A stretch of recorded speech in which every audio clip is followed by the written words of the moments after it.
ইন্ডিয়াতে আবার টিকটক চালু হতে চলেছে, আবার ব্যঙ্গ বিদ্রুপ হওয়া শুরু হয়েছে এই টিকটককে নিয়ে।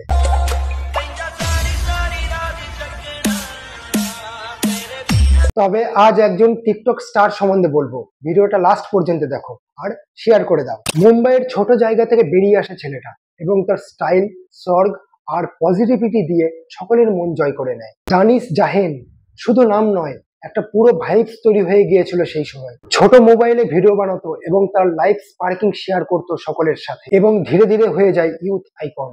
হি ওয়াজ এ blogger, writer and fitness freak, কিন্তু তার চেয়েও ছিল সে একজন ডাউন টু আর্থ পারসন। ওর প্রতিটা ভিডিও, প্রতিটা স্টোরি একটাই মেসেজ দিত, বি পজিটিভ ইয়োরসেলফ। কিন্তু আফসোস 2018 সালে এক সড়ক দুর্ঘটনায় তার মৃত্যু হয়। ও আজ আমাদের মধ্যে নেই ঠিকই, কিন্তু he is living in million of hertz.